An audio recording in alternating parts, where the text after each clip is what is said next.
Bonjour à toutes et tous, c'est le commandant Tolosa, alias Tolric. Donc, encore un grand changement, un très grand changement dans le projet Godesarc, mais comme toujours, uniquement sur la forme et jamais sur le fond. Alors, ce changement, eh bien, est que le grand navire d'expédition et d'exploration Godesarc, de la seconde phase du projet Godesarc, devient un monocoque et n'est plus donc un multicoque comme c'était le cas jusqu'à présent. Donc, un multicoque pentabaran en mode 180 mètres de long, comme c'est le cas ici. Voilà. Donc en mode pentamaran, voilà, comme ici. Donc là c'est chacun long de 180 mètres. Voilà. Donc connectés l'un à l'autre, c'est-à-dire le Godesarc Mayacetus et le Godesarc Ambulocetus, une fois connectés, forment l'immense navire Godesarc, et bien Godesarc tout court. Voilà, Godesarc. Donc long de 360 mètres. Et une fois qu'ils se séparent en deux, eh bien, ils forment deux navires sister ship, c'est-à-dire deux navires identiques, donc chacun long de 180 mètres. Et chacun peut se diviser en quatre unités distinctes, chacune longue de 90 mètres. Voilà.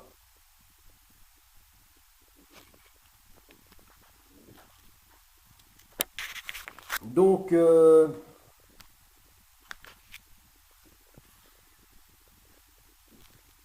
le changement eh bien, est que désormais les GA, les Godesarc, donc Mayacetus, comme ici, et la Godesarc Ambulocetus, donc ces deux 180 mètres, ces deux navires de 180 mètres de long chacun, deviennent désormais des monocoques. Voilà. Et donc non plus un pentamaran, c'est-à-dire un navire à 5 coques, comme ici. Voilà. Et dans l'option où il pouvait se diviser où désormais il peut se diviser, chacun peut se diviser en 4 navires, eh bien,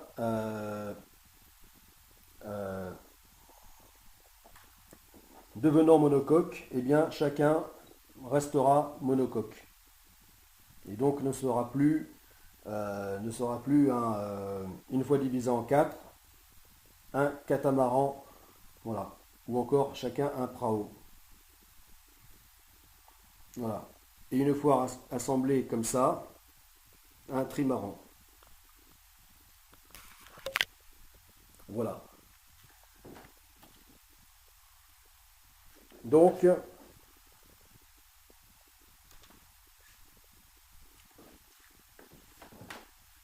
fini du concept multicoque qui a toujours été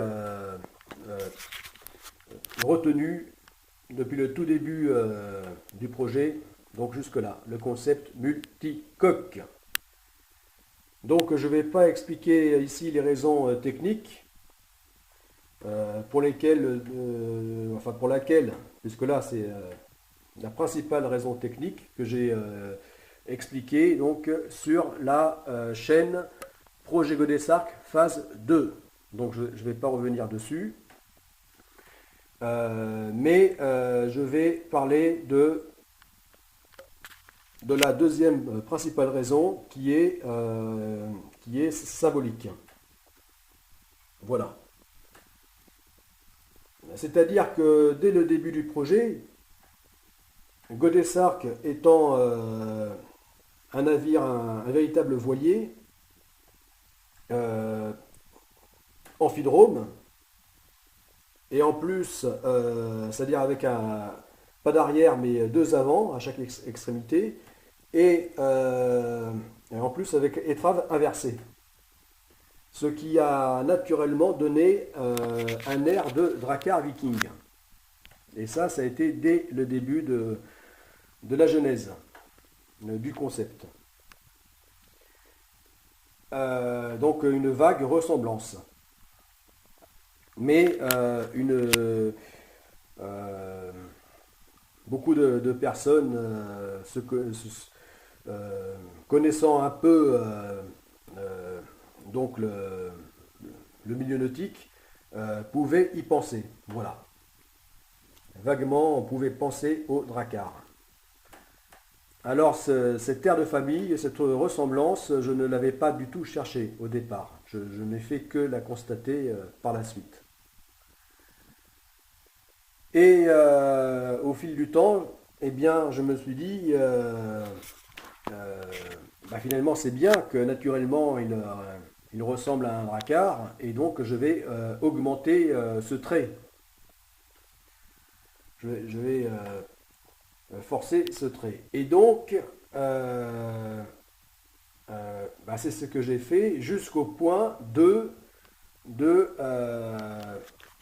maintenant, eh bien, jusqu'au point radical d'en faire un véritable drakkar.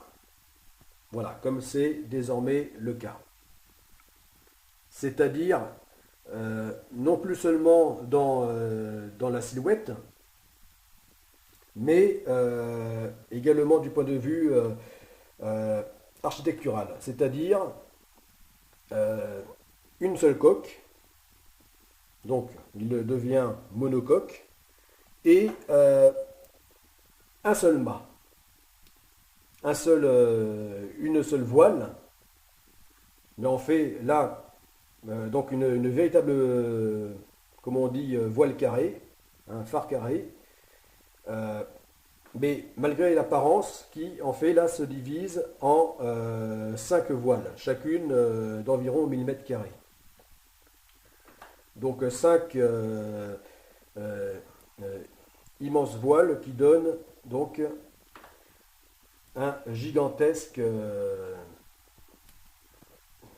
une gigantesque voile, un gigantesque gréement d'un demi-hectare. Voilà. Donc, le fait donc d'opter finalement pour un seul mât et de type phare carré, de type voile carré, eh bien,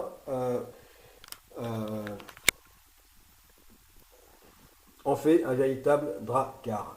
Voilà. Avec toujours les étraves inversées, qui ont toujours été donc imaginées, retenues dès le début du projet. Voilà. Donc tout ceci réuni forme désormais un véritable drakkar. Voilà. Donc ça c'est donc dans la deuxième principale raison de ce choix, de faire de ces 280 mètres de long de véritables drakkars. C'est-à-dire qu'en les voyant, on se dise on se dise même pas, enfin, on se dise pas, ah, il y a quelque chose du Drakkar, il y a comme une allure de Drakkar, mais non, que là on se dise, d'office, tout de suite, c'est un Drakkar. Voilà. Voilà la raison. Alors pourquoi vouloir absolument que ces deux navires ressemblent à un Drakkar? Que Godesark Mayacetus et Godesark Ambulocetus ressemblent à un Drakkar. Enfin, soit des Drakkars vikings. Eh bien, la raison, elle est vraiment dans le symbole. Voilà, c'est très important.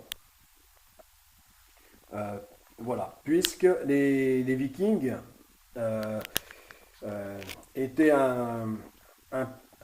donc une civilisation, un peuple qui finalement a pas mal de points communs avec le projet Godesark. Voilà, donc je ne vais pas développer ça maintenant, ça serait trop long.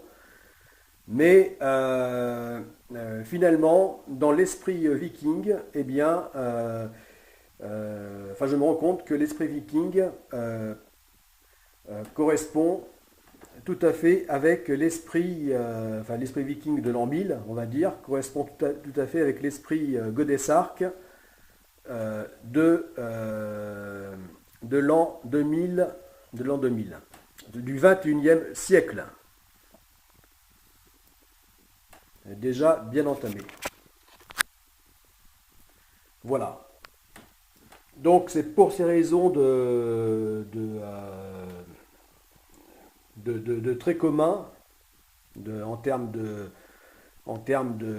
caractère, d'esprit, eh bien que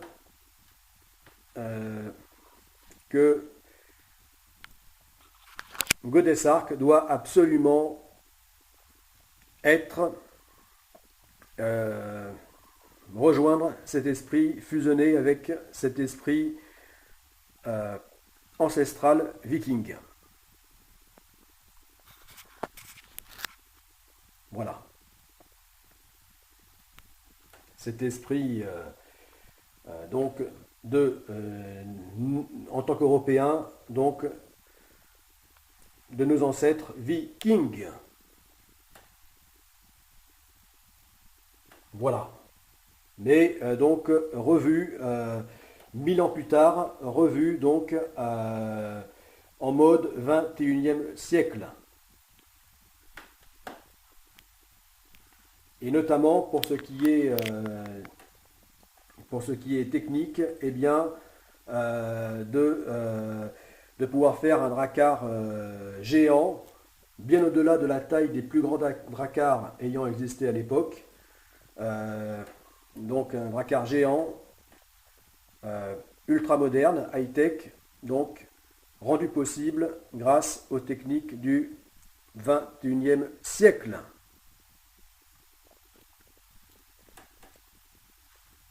Voilà.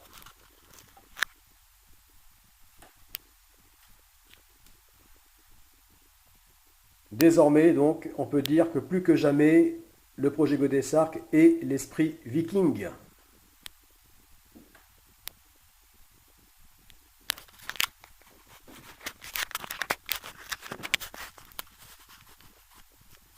Voilà, les amis du projet Godesark.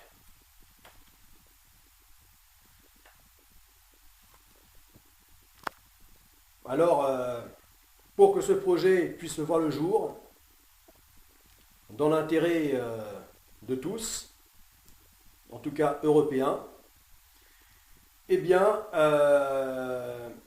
abonnez-vous. Voilà, abonnez-vous, likez, partagez, faites connaître.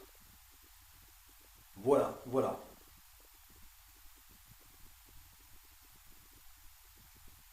À plus!